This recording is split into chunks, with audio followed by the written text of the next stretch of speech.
Hola, buenos días a todos. Hoy les hablaremos sobre el trastorno negativista desafiante, sus criterios de diagnóstico según el DSM-5 y los especificadores que ayudan a definir mejor este trastorno. ¿Qué es el trastorno negativista desafiante? Bueno, el trastorno negativista desafiante es un trastorno de conducta que se manifiesta principalmente en la infancia y la adolescencia. Los individuos con trastorno negativista desafiante suelen mostrar un patrón persistente de comportamientos de oposición, desafío y hostilidad hacia figuras de autoridad. Este tipo de comportamiento afecta sus relaciones y puede interferir significativamente en el ámbito familiar, social y escolar.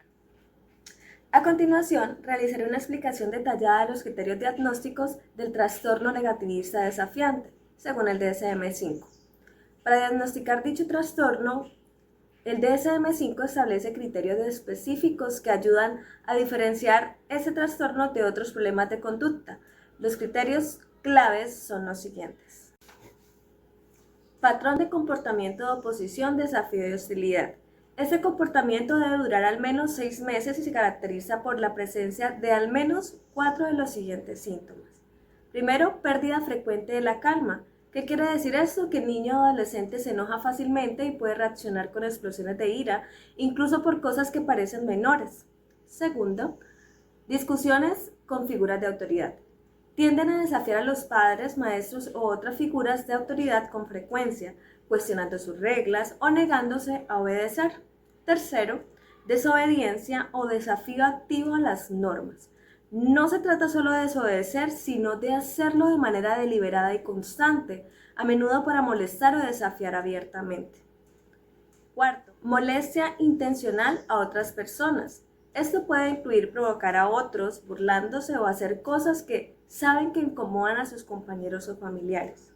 Quinto, culpar a los demás de sus errores o mal comportamiento.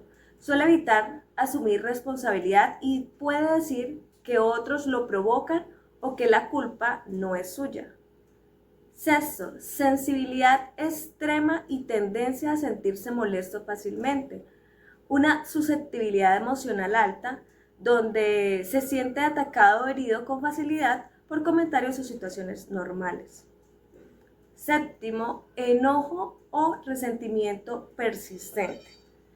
Cuando el chico o el niño presenta una actitud negativa y hostil, puede ser visible en expresiones de rencor hacia quienes lo han ofendido. Octavo, actitudes negativas y rencorosas. La persona suele tener deseos de revancha o vengarse, siendo esos comportamientos repetitivos. Estos síntomas que mencioné hace un momento deben reflejarse en interacciones recurrentes y ser notables más intensos de lo que se espera para el nivel de desarrollo del niño o adolescente. Impacto significativo en el funcionamiento diario. Estos comportamientos no se limitan solo a ser esporádicos, sino que afectan las relaciones sociales, el rendimiento académico o la vida familiar. Por ejemplo, un niño con trastorno negativista desafiante podría tener dificultades para mantener amistades o rendir bien en la clase, debido a su fricción constante con sus compañeros y maestros. Exclusión de otros trastornos. El diagnóstico del trastorno negativista desafiante no debe realizarse si los comportamientos se explican mejor por otro trastorno, como el trastorno de humor disruptivo o un episodio depresivo.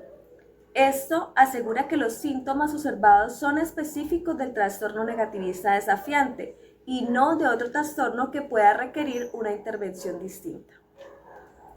Especificadores del trastorno negativista desafiante según el DSM-5. Para entender mejor la intensidad y el contexto de los síntomas del trastorno negativista desafiante, el DSM-5 establece 3 especificadores de gravedad, los cuales se basan en la cantidad de entornos en los que los síntomas son evidentes. Estos son el nivel en que los síntomas se manifiestan solo en un contexto, como en una escuela o en el hogar. Esto significa que el comportamiento negativo está limitado a un entorno y no afecta todos los aspectos de la vida del individuo.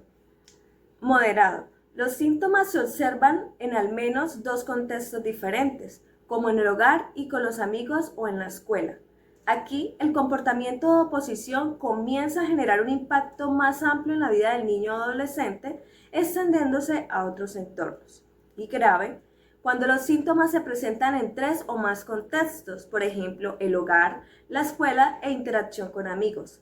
En este nivel, el comportamiento negativista desafiante está profundamente arraigado, afectando diversas áreas de la vida y probablemente una intervención más intensa y estructurada. Para cerrar esta parte de mi presentación, es importante señalar que el trastorno negativista desafiante es un trastorno que puede ser tratado de manera efectiva con intervención temprana. Los enfoques más comunes incluyen la terapia cognitivo-conductual y entrenamiento para padres, que se enfoca en enseñar habilidades de comunicación y manejo de conflictos. Con un diagnóstico y tratamiento adecuado, es posible mejorar el bienestar de los pacientes y reducir la frecuencia de los síntomas. A continuación, mis compañeros Sergio Cero y Natalia González continuarán abordando a mayor profundidad los temas hipótesis acerca de las causas del trastorno y tratamientos psicológicos para el trastorno. Muchas gracias. Bueno, ahora pasaremos en segunda instancia a tratar las hipótesis acerca de lo que causa o genera el trastorno negativista desafiante. Si bien no existen como tal muchas investigaciones que corroboren o den datos exactos de las causas que generan este trastorno negativista desafiante, sí existen bastantes hipótesis que pues indican esto. Tenemos por un lado los aspectos socioculturales, que donde este trastorno se ve presente más frecuentemente en familias donde uno o dos padres cuentan con un historial de trastorno del estado de ánimo. Puede ser el mismo trastorno negativista desafiante, trastorno por déficit de atención y hiperactividad, trastornos antisociales de la personalidad o trastorno por consumo de sustancias. Adicionalmente, algunos estudios sugieren que madres que tuvieron un historial de trastorno depresivo tienen pues más probabilidades de tener hijos que puedan desarrollar ese trastorno negativista. Asimismo, este trastorno negativista desafiante es bastante frecuente en familias donde existe conflictos conyugales graves. Esto nos lleva al segundo aspecto, donde están los factores de riesgo, donde se predomina más que todo lo que es el maltrato infantil, el maltrato entre los mismos padres, el abandono del padre o de la madre o de ambos. También está lo que son los entornos sociales, donde están las relaciones con o entre los amigos, el nivel económico o nivel social. También está el uso adecuado de los medios de comunicación, el celular, el internet y demás.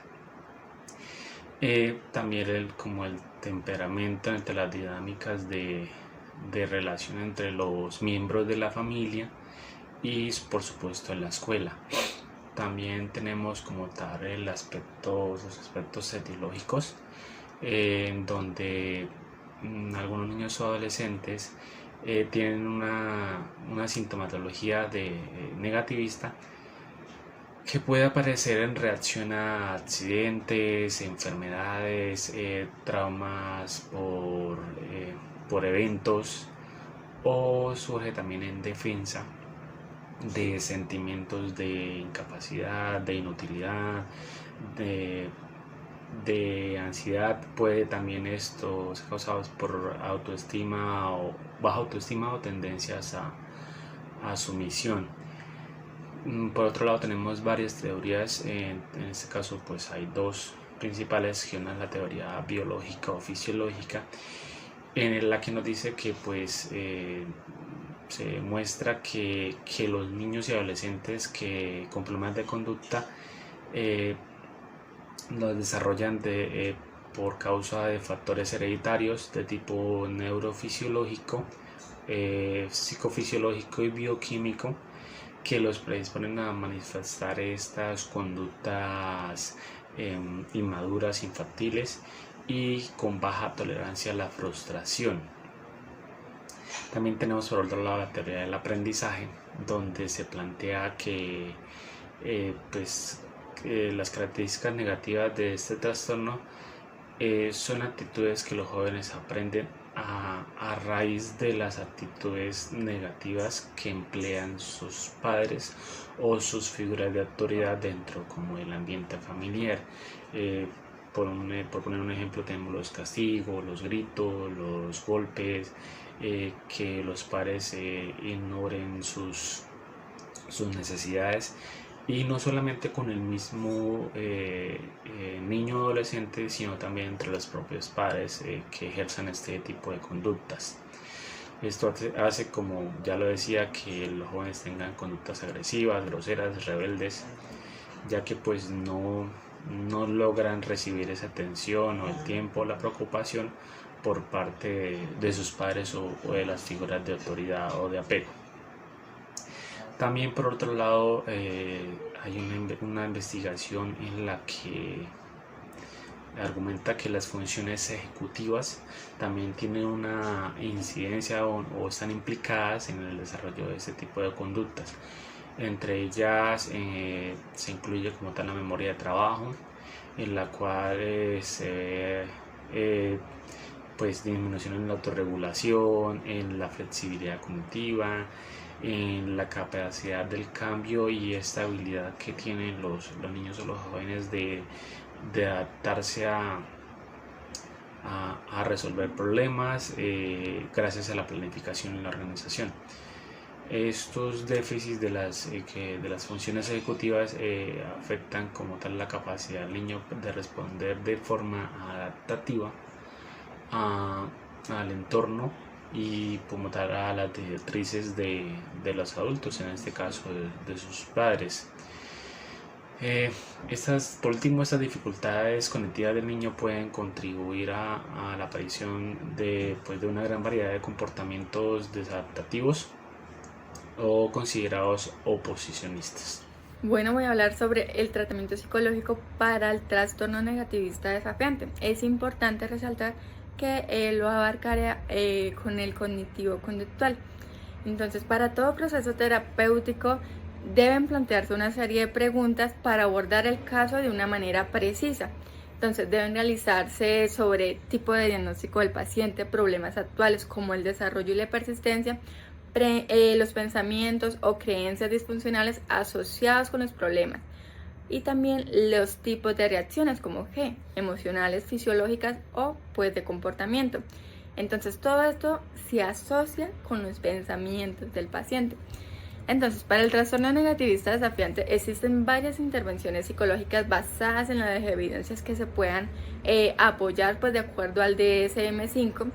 Estos tratamientos son comúnmente recomendados por profesionales de la salud mental para manejar el trastorno negativista desafiante. Especialmente este tipo de trastorno suele abarcarse en niños y adolescentes, principalmente en primaria, de 7 a 12 años, y cabe resaltar que también dan en adultos, pero con más frecuencia en los niños. Entonces, ¿en qué influye este tipo de trastorno y cómo se puede, definir el tratamiento cognitivo-conductual? Y es el contexto interpersonal, el contexto ambiental, la fisiología, las emociones y las conductas, y por supuesto la cognición del individuo con los que interacciona. Pues esto hace que se genere una dinámica, pero se genera una dinámica compleja.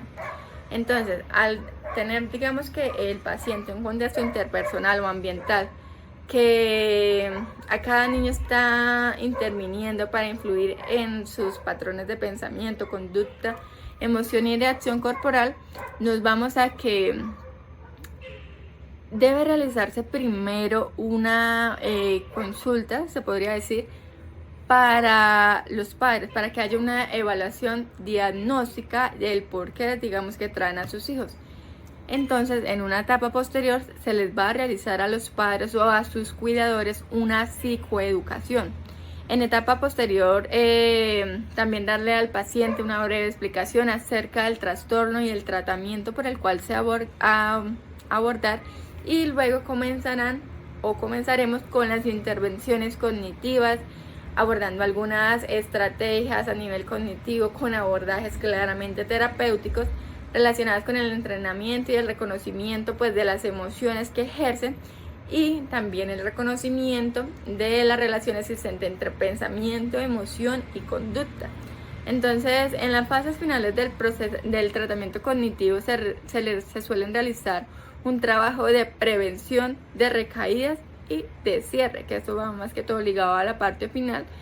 Y el primer paso, pues como lo mencionaba anteriormente, es presentar un modelo de tratamiento. Y es que los niños que normalmente suelen tener este trastorno negativista desafiante, ellos no vienen con la parte de, es que quiero un cambio, sino que ellos quieren que su entorno cambie porque para ellos no están actuando de una mala manera. Entonces es modificar estas conductas disruptivas. ¿Y qué se puede abarcar o qué tipo de entrenamiento? Puede ser habilidades sociales o en la relajación. Hay algo que me gustó mucho para los cuidadores y es una técnica, y la técnica se llama técnica de la tortuga. Esto va enfocada para los niños. Básicamente, cuando le dicen la palabra tortuga, los niños se encogen y que hay una relajación muscular, porque muchas veces los niños con este tipo de trastorno pues suelen tensionarse mucho. Entonces, cuando le dicen tortuga, se encogen y respiran. Entonces, esto ayuda a que encuentren técnicas, digamos, más sofisticadas, a que los niños empiezan a reflexionar sobre las situaciones y actuar de una manera que los tranquilice. Muchas veces, digamos que no ayudan los familiares, los amigos e inclusivamente los docentes, porque ellos refieren que los niños son mal criados, mal educados o consentidos, pues desconociendo verdaderamente las causas de la dificultad y del por qué presentan ello.